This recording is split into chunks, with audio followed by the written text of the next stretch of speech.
So, final thing on this kind of processing element is this. Another Slate Digital plugin. I sound like I've signed a sponsorship deal. I promise you I haven't. Although if you'd like to put a word in for me at Slate Digital, I'd be really pleased. Virtual tape machines. So this now essentially is mimicking a complete analog kind of front end.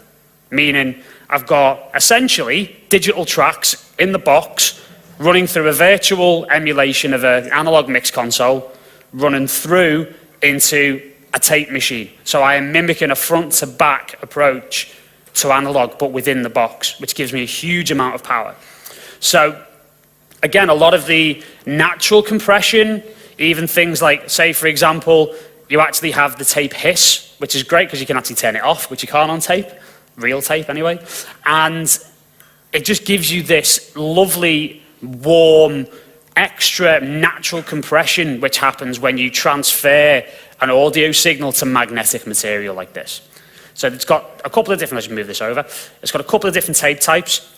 I'm using a 1/2-inch 2-track, which essentially means that's what you would run off a final master to back in the analog days. In here, in terms of the tape type, I'm using a specific type that will give you extra, again, sort of bottom end and extra kind of tightness there. So final thing that I'm going to do, which is going to play into the bass end as well, is the fact that I'm using a compressor on return B. And what you'll be able to see here is that I'm using the kick. I'm going to be sending the drums to that as well. And I'm also going to be filtering it down, as well as the bass. Now the reason for this is that this is essentially a parallel. So this adds a highly compressed version of the original signal back in through the return channel, meaning that we're going to get extra depth and extra tightness. So if I play that kick without that,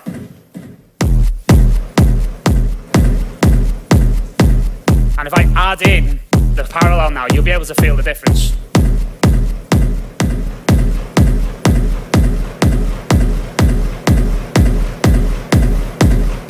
And if I just turn that off,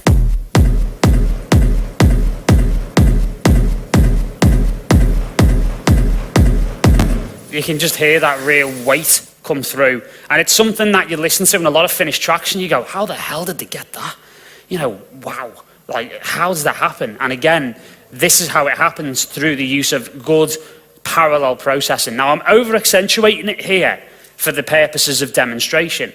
However, I would normally turn it all the way down as I've just done, as I was playing it to you. And then just as I can hear it to start becoming audible and maybe a bit obvious, I'll roll back. That's one of my kind of techniques in mixdown. I have all the faders at 0, I'll put my kick and my bass up, it's almost always the first, and then after that everything else comes from 0 and then gets blended at the right level. And I always push past the line it needs to go to, and then I always bring it back a little bit. That is always how I've done it, and it's served me well over the years.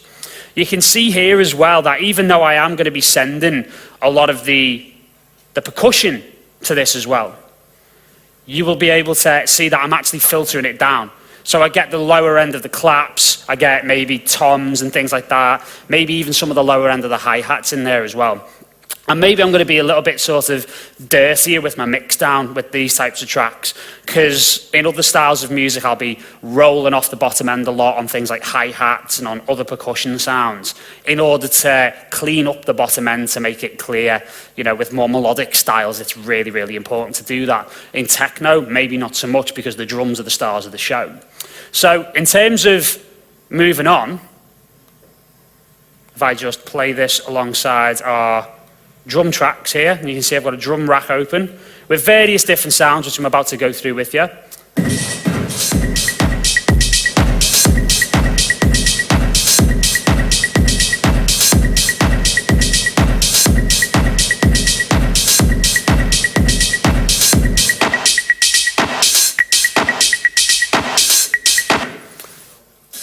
First one, classic 909 style hi-hat. And again, just like it is with the kick drum, it's important to tune your drum sounds. really specifically. And again, you're looking for the right combination of energy and weight, but also with clarity. So here I've taken this 909 classic kind of sample, and then I've actually just transposed it up, and you can see it right here, just by one semitone. That just gives me an extra little lift compared to what it was. And again, just using that kind of non-standard pattern. And again, I've used a 4-bar loop here, but to be honest with you, I could easily duplicate that loop, and I could start to actually have enough space here to start cutting in variations into it as well, because it's really, really super important with drum tracks like this that I can start to add in more variation, because your ears are going to be so attuned to this style of music with the percussion elements and the patterns that you have to really start varying things as much as you possibly can. Now, later on in the track, you also get another kind of classic drum machine hi-hat, which, for reasons I'll go into now, I've actually put into a separate channel, because you can see here it's separate and away from the drum rack. Now, what that means is that I've actually got it in a sampler. Now, what I love about the drum rack is how it does a lot of the hard work for you, but one of the slight drawbacks of using a drum rack in Ableton is that the samples are effectively played one shot, which means no matter how long the note length is, it will play the sample all the way through. Now, sometimes I want a little bit of what we call choke. I want it to kind of choke the hi-hat in between hits. Maybe I want a hit that's shorter and another one that's longer, okay? Because I kind of visualize in my mind, and I've recorded real drummers in the past, which kind of gives me a bit of extra knowledge in that area. Watching real drummers play gives me an understanding of how I can emulate that in drum tracks electronically. So I'm always thinking about how would a real drummer play this, and how can I make it groovy, and how can I make it just slightly interesting. So the open hat here, what you'll see is I've got a couple of hits, consistent pattern again, consistent with the style, and one shorter and one longer, which will give us this type of effect. So if I was to just mute one of those samples there, you'd be able to hear it. And then swap those over. You could even lengthen that even further, and you could just play them end on like that. And it would give you an even longer kind of sound.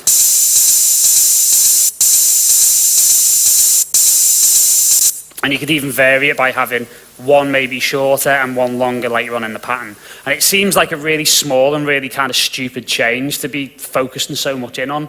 But with this style of music, that can be the difference between keeping people really engaged, because the melodics are not a massive part of this. The drums really are.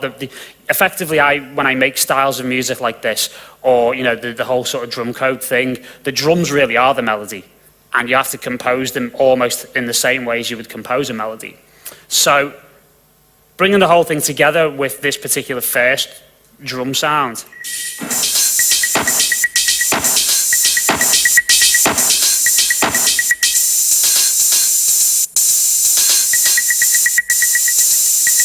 Again, a sort of insistent kind of clave sound.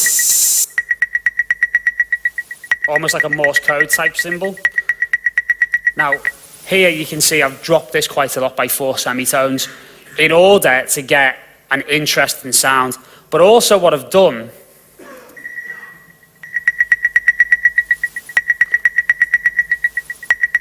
is use this Waves Kramer tape machine, another tape machine. However, I use this now more as a creative effect, because you have what we call like the slap back delay or the tape delay. So if I push this all the way up, you can hear that real ring that lets that clave carry.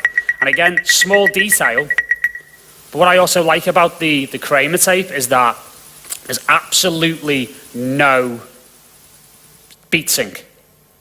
So normally when we use delays, I'll just put it on like the ping pong, and I'll just put it with like 3 16th notes behind, and it gets really boring really quickly, because the delays are so in sync that you kind of blend, you just tune them out. They're not very interesting. So I like to revert to, again, a more old school kind of thing, but do it in the box, where you've actually got to program the delay time yourself. So I like to tune it by ear, or you can make an actual calculation, which I won't bore you with right now, but because it means me getting a calculator out, and it's too early on a Sunday morning for that. And I like to be able to knock it off just a little bit, a few milliseconds behind, in order to just give it a little bit of groove and a little bit of delay and a little bit of interest. So it's not quite on the beat. So again, little details making a massive difference here.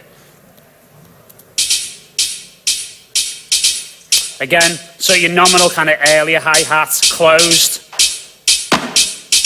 Couple of clap layers. Just giving it that kind of dirtier kind of sound. And again, a couple of other sounds that we'll get into now.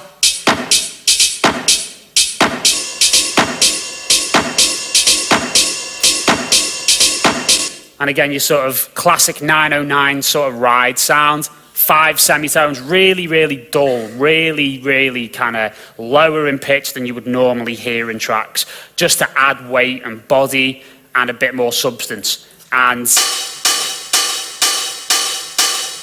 finally, another 909. Again, these classic drum machines play a huge part. And again, if you were using something like, a TR8 or something like that, you could get really hands-on with changing the pitches and being able to record them in if you were, more into the hardware side of things.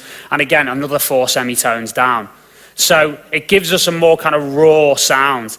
So again, if we play this all together with the kick drum,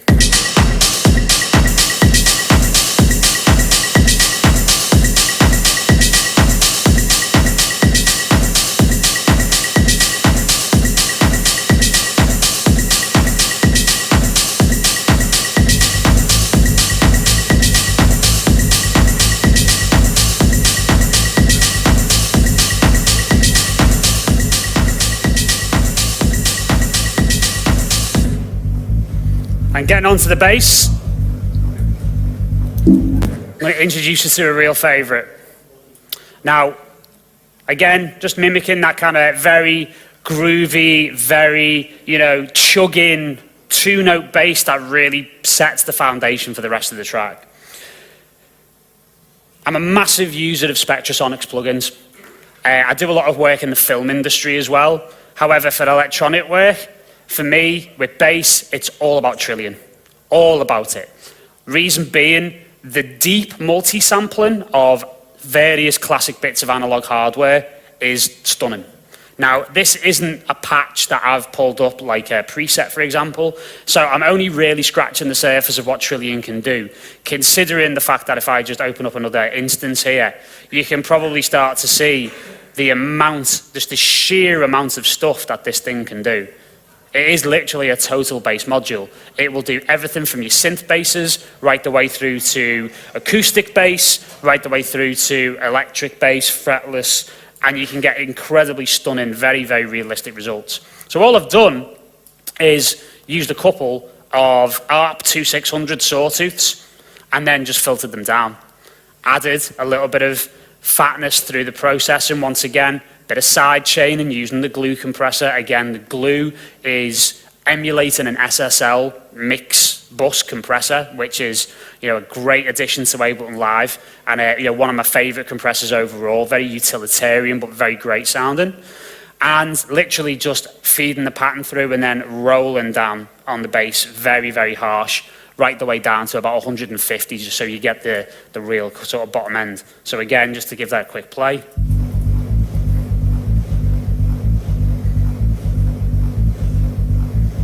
And play that with the side chain.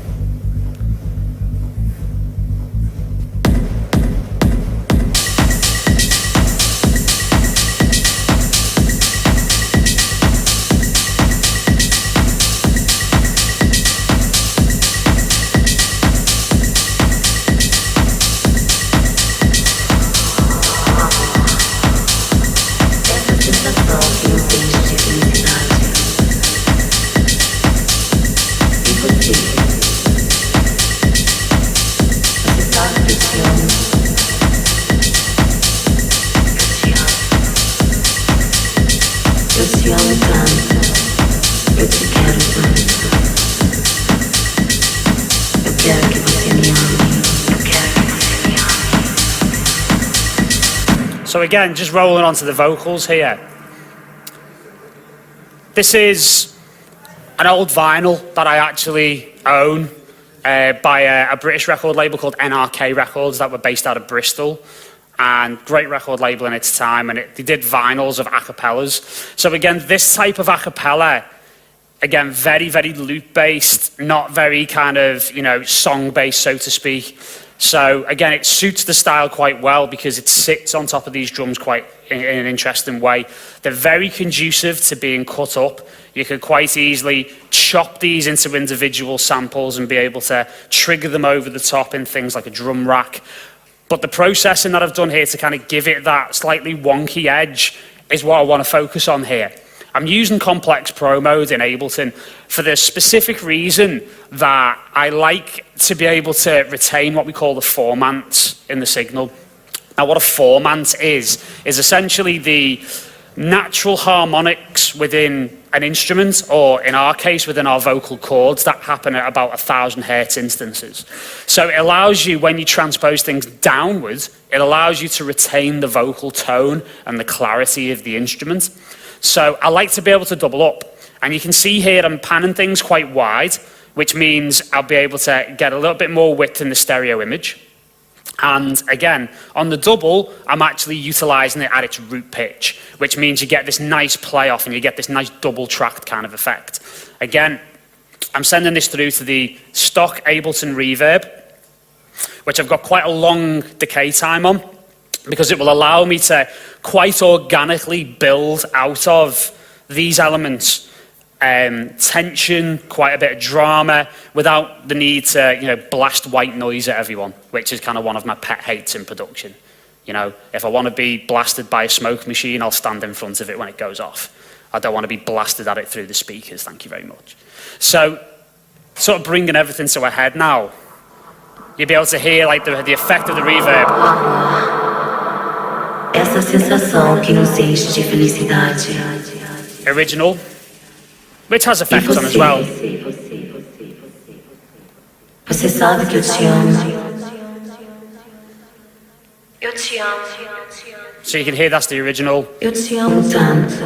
And you can hear just how much weight and substance that double with the 5 semitones lower really, really gives you. And I find around about 5 to 7 semitones, a major fourth or a major fifth downwards, really, really helps in most instances. So again, with the reverb on, just really, really helps with the overall kind of tone and tension of the track.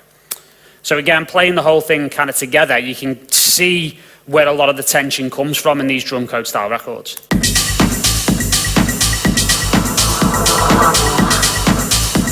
Essa sensação que nos enche de felicidade. E você? Você sabe que eu te amo.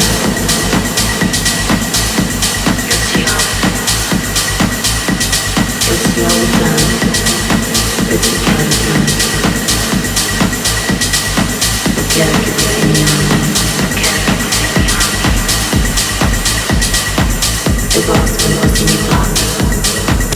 And again, I love that grouped element of being able to send the entirety of the drum mix on the drum rack right the way through to the reverb. It allows you to create a huge amount of tension.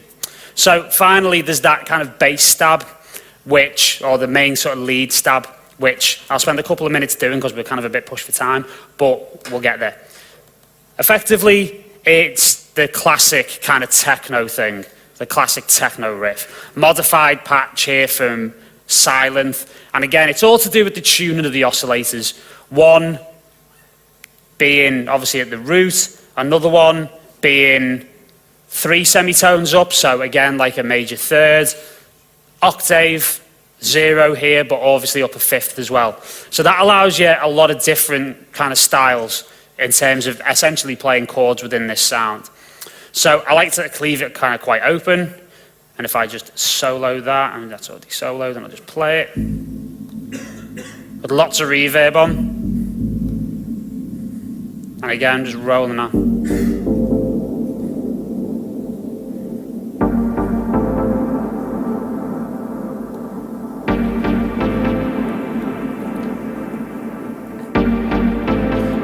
don't want too much top end here because I don't want it to be too bright because the track itself is quite meaty and quite dirty anyway.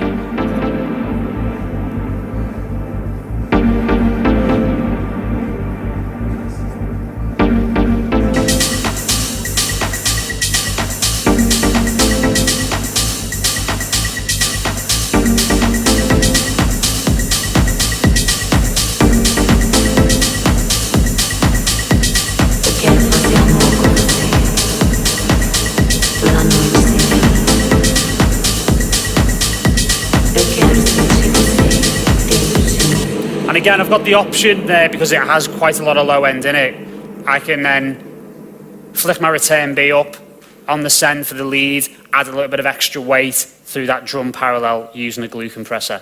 Other types of compressors that I would use in drum parallels or processors generally include things like the Dada Life sausage fattener, which is a brilliant plugin, very, very simple, does lots of different processes in a really beautiful way. And things like a Waves API 2500 is great for parallel stuff as well because it's just got a real lovely energy to it in terms of how it sounds and again, how it adds the harmonics as well. So again, sort of in closing, I've gone into quite a lot of detail with the drums here because obviously the clue is in the name of Drumcode. And again, it shows you just how much small changes and small processes can really, really produce a huge difference in your productions. And again, the focus being less on the melodics and more on the drums, you have to be a bit more detailed about your drum programming. Again, the processing is everything with this type of style of music, as well as, again, getting that solid kind of groove going. From here, I would move on to mix down, and I would move on to maybe adding some more kind of syncopation and more groove to these drums in order to just get them moving even further into more elaborate drum patterns. Thank you very much for your time. Much appreciated. Thank you.